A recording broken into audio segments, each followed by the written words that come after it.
This is part 2 of my 3-part series about women's hormone health.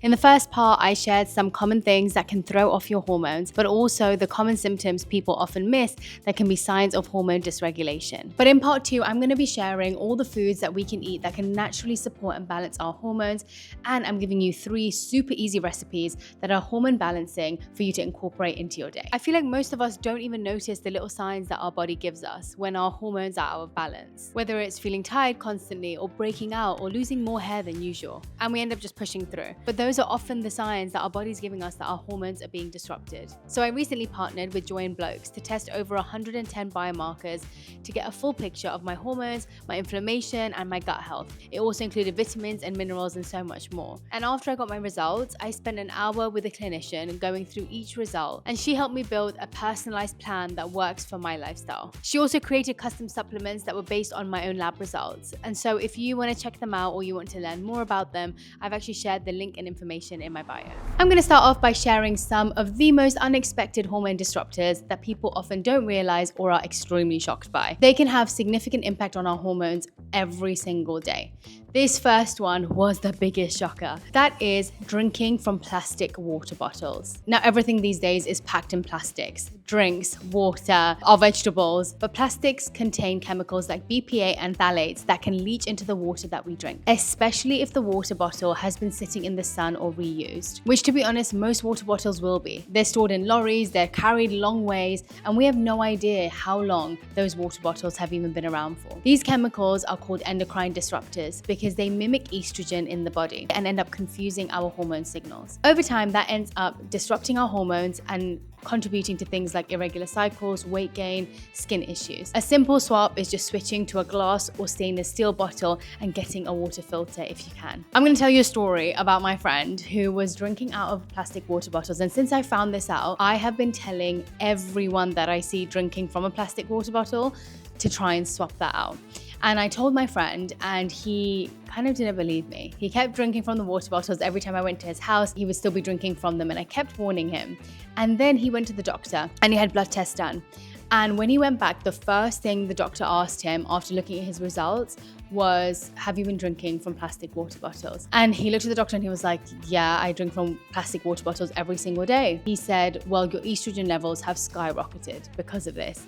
And he stopped drinking from plastic water bottles literally the next day. I went to his house and he had the boxed water, and I was like, what brought about this change? And then he explained it to me. And so both men and women can be drastically impacted by this. And so whether it's water or whether it's buying any of the products that you internally digest that exist in plastic, try to find other ways of buying them. Try and find alternatives if you can. The next one is skipping meals or extreme calorie deficit. Now, if you're someone who has been trying to hit your workout goals, or if you're just someone who's busy and ends up skipping meals often, it might be something that's really common to you. But the fact is, our hormones are literally built from the nutrients and the healthy fats that we eat. And women specifically are at risk of this. That's also why there's such a big debate on intermittent fasting and how long women should fast for, because often it can cause our body to go into a stress response, which ends up increasing our cortisol levels. Which is why if you end up skipping meals or having irregular meal pattern, instead of actually losing weight, if that's your goal, your body ends up holding on to it and storing fat because it's having a stress response. Our body ends up thinking it's essentially in survival mode. It starts shutting down our non-essential functions. And unfortunately, ovulation, a steady cycle, glowing skin, or even a stable mood is considered non-essential. That is why chronic dieting often backfires. So instead of balance, it ends up pushing our hormones further out of sync. The third one is over-exercising. Movement is obviously amazing. It's something I personally cannot live without every single day. And it's actually very, very good for our hormones to help regulate them. But too much of a good thing can also work against us. So when we overdo high-intensity workouts without enough recovery, again, our cortisol levels, which is our stress hormone, stays elevated. High cortisol ends up stealing from our other hormones like progesterone and estrogen because the same nutrients are used to produce all of them. And so if our body's working extra hard to keep producing cortisol, then it doesn't have enough nutrients left over to produce the basic hormones that we need to help regulate us in other ways. So if you're doing high intensity workouts, if you're working out harder but feeling more tired, anxious, or stuck in a plateau, it probably isn't from your lack of effort, it might actually be over effort. I personally noticed this when I was doing high intensity workouts, sometimes working out twice a day and doing an extreme amount of sprinting. It put my body under so much stress. And I think one of the best ways to to know whether you are overexerting yourself is movement should make you feel more energized. And so if you're doing a workout and you're feeling extremely energy drained afterwards, you're getting a headache, you feel depleted, that could be a sign that you are overworking your body. But if you're working out and you're feeling energized and you feel like you've got vitality in your body and you're able to make it through the rest of the day, that's probably a sign that your body is managing the workouts that you're doing well. It's been a really great indicator for me to know whether I'm overexerting myself or not. The fourth one is conventional dairy or meat. These animals are fed pretty much anything and everything. Now, conventional dairy and meat can sometimes also have hormones and antibiotics because this is what the animals are being fed. And so whatever the animals are being fed is what you're getting in the meat or the dairy that you are eating. These antibiotics or these hormones that are being pumped into these animals will then end up affecting the hormones and the regulation of your own body too. And it can affect your insulin levels, which in some women shows up as breakouts, bloating, and irregular cycles. And the last one, the fifth one, is fragrances and candles. Fragrances and candles are extremely unregulated. What they put into these candles that you're burning in your house, there's not that many regulations for it. And so they can put really low quality fragrances which contain a lot of chemicals in them. And even the perfumes, some of the most expensive perfumes have a colossal amount of chemicals that end up having hormone disruptors. This honestly is something that surprises a lot of people. And by the way, these perfumes or these scents can range from air fresheners, perfumes, candles, anything essentially that has fragrances like a car freshener.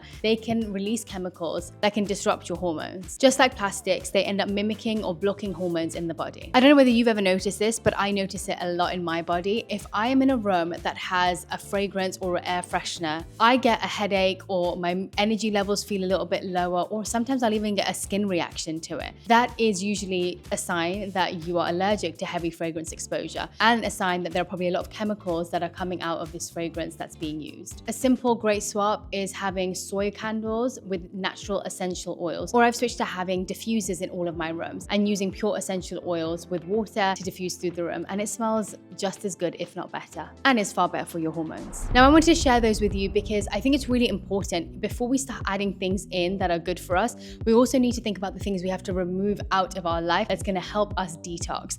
And so, as good as it is adding in all of these wonderful foods that we're about to talk about that naturally help to balance out your hormones, it's also important to take inventory of the things that you have already in your life that could be causing disruption, because you don't want to go against all the hard work that you're doing with these simple swaps that you can make. So let's move on to the foods that can help balance your hormones naturally. Now, these are all really easy ones to incorporate into your day. And to be honest, you're probably already having a lot of these, but you just don't realize that having them in larger quantities can help to rebalance your hormones. Now, the first one is flax and sesame seeds. They are rich in something called lignans. They help to balance estrogen. They're great for regulating cycles and supporting your skin health. According to Ayurveda, sesame is grounding and warming to the body. And traditionally, it is used in something called laddus. They're little round sweets or pastes that are given to women during menstruation to strengthen and balance out their hormones. And so whether you're just sprinkling some toasted sesame seeds over your salad or making a dressing from tahini, adding in a little bit of sesame, especially during the time that you are going to be on your period, is really useful. Now, the second one is lentils and beans. They are packed with plant proteins and B vitamins that help to support progesterone production in the body. They help to keep your blood sugar steady, and they help to reduce those mood swings and cravings that you can get at the time of the month. The third one is sweet potatoes and root vegetables. They're high in fiber that help to regulate estrogen and support your gut health. They provide slow, steady energy without any crashes. They're grounding, they're calming, and they're really stabilizing for the nervous system. Number 4 is berries. Blueberries, raspberries, strawberries. They are rich in antioxidants and they fight inflammation, which often worsens hormonal symptoms. They help to support your healthy skin, your mood, and having a healthy cycle. Number 5 is healthy fats. Avocado, olive oil, nuts. Hormones are literally built from fat, and so the more healthy fats you have, the more ingredients your body has to work with to produce all the hormones your body needs in the right amounts. Omega-3s help to calm inflammation and support brain and mood. Number 6 is dates and figs. They help to rebuild energy and vitality in the body and help to replenish the body after blood loss or menstruation. According to Ayurveda, there are certain foods that help to produce ojas in the body. Ojas is vitality and vibrance in the body. It's this essentially like a nectar that's produced from good digestion. And this nectar is what gives you that glow. It gives your skin vibrance. It makes your hair feel soft and luscious. It's essentially what you see externally that shows you that your body internally is doing pretty well. And dates are actually an ingredient that help to produce ojas in the body. Number 7 is adaptogens. They are plant extracts that help your body to adapt to stress. My favorite one for women's health and hormone regulation is shatavari. It is Ayurveda's go-to herb for women. It nourishes the reproductive system, the tissues in the body. It balances estrogen and it helps to build ojas. It's usually just taken as a powder in warm milk. And the second adaptogen is ashwagandha. It is the more well-known adaptogen, and it's a herb known to support adrenal health, reduce stress, and indirectly balancing your cortisol and reproductive hormones. So those are my top 7 ingredients that I recommend incorporating into your day-to-day life to help rebalance your hormones. They're really easy to add in, and now I'm going to show you 3 recipes that incorporate all the ingredients that we just spoke about in a really easy way. We're going to be making brownies. We're going to make a super seed mix that you can throw onto anything and everything. And we're gonna make some energy balls for you to snack on throughout the day. So first up, we are going to make our sweet potato brownies. Yeah, we're gonna make brownies from sweet potato. And they're gonna be absolutely delicious. So I've roasted some sweet potato here, and I'm just gonna squeeze out the insides. I'm gonna squeeze in, mash up the sweet potato. I'm gonna add in some almond butter, some cocoa powder. This can be oat flour, almond flour, a gluten-free flour, whatever you got at home. And some maple syrup. I'm gonna throw in some vanilla essence and then some baking powder. And that's literally it. Some baking powder. And then we're just gonna mix it all up together. And that's literally it. Your whole sweet potato brownies put together in less than, I'd say 3 minutes. And these end up being really nice and fudgy. You can add chocolate chips in here. You can add in some walnuts, whatever nuts you want into here too. But honestly, they're just such a nice little sweet treat without being too cheeky. So many hormone balancing ingredients in here. You've got the antioxidants in the cocoa, the sweet potato that's so soothing and nourishing. I'm gonna go in with my hands a little bit, mix it up. And this dough ends up being a little bit thicker than you'd probably expect for a brownie. Okay, then I'm just gonna spray the tin and press in the brownie batter. I should say brownie dough. Ends up being like a brownie brookie situation, a mix between a brownie and a cookie. Okay, I'm gonna pop this into the oven and then we're gonna make the other 2 recipes. Next up, we're gonna make these date sesame energy balls, and you can keep them in the fridge. They're the perfect little snack when you need an energy boost in the middle of the day, but you don't wanna have any cheeky snacks. So I'm actually gonna toast the sesame seeds because they taste way better that way. And raw seeds are harder to digest. As soon as you toast them, it makes it lighter for your stomach to digest. So we're gonna do that. Low to medium heat, and you just have to stir them regularly, not with your hands. While that's toasting, we are gonna add in the rest of the ingredients into a food processor. So I'm gonna throw in Majdoor dates. Now, there are so many different types of dates. Ideally for these, the juicier, bigger dates you get, the better. And soft as well, like softer dates are better for this dish too. I'm gonna add them into the food processor. Got the dates in there. I'm gonna add in some cardamom. You can add in cinnamon, cardamom, whichever spices you like. You can add in a bit of pumpkin spice if that's something you like. Add in some of these flax seeds to give us those omegas that we need. You can add in almond butter or tahini just to add something that helps this stick. I add tahini in because I love the flavor. And then I'm gonna add in the toasted sesame seeds. I'm just gonna mix it all together till it comes to a smooth texture. Okay, I lied, not a smooth batter, but I said the wrong words. Until the dates basically look like they're ground up, just like the sesame seeds, as you can see. And then we're gonna roll them into balls. And because the dates have been crumbled up, they'll easily come into a ball just like this. You can make them as big or small as you want. I usually like to make them bite size. I'm using about a tablespoon of the mixture. And there you have them, your sesame day energy balls that are hormone balancing and really delicious to eat. Okay, so this next recipe is a super seed nut mix that you can throw onto literally anything. Your salads, your soups, your curries. It's a perfect thing to just keep ready so you can just sprinkle it on top breakfast, lunch, or dinner. So the first thing I'm gonna do is you can pick whichever nuts and seeds you want to use.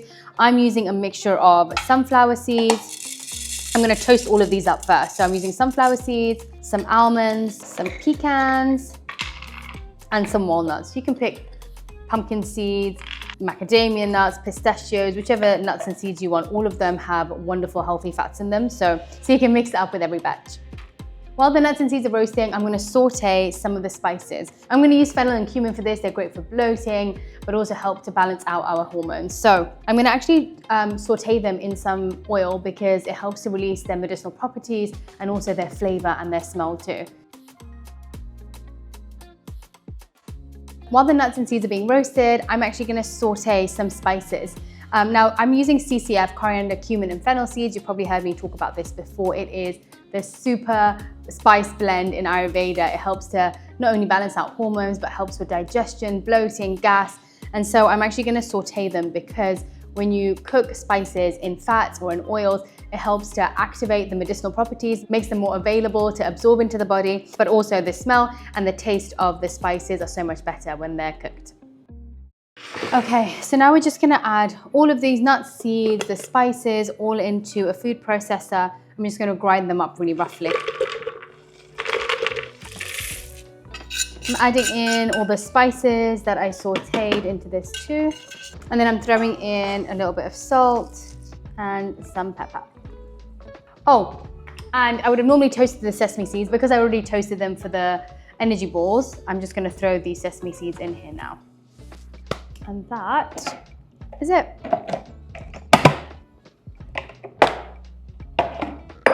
And that is your nut and seed, super seed and nut mix that you can honestly throw over absolutely anything. I usually just store it in a little jar and it doesn't need to be refrigerated. It can just stay in your pantry and you can pull it out whenever you need it. Sometimes when I'm feeling really hungry during the day and I just need a boost, I'll just take a spoonful of this and eat it just as is as well because the flavor of it's really delicious. Brownies ready, energy balls are here, and we've got this super seed mix. Okay, so we've got the brownies, we've got our energy balls, and we've got this super seed mix. And I'm gonna give it a try.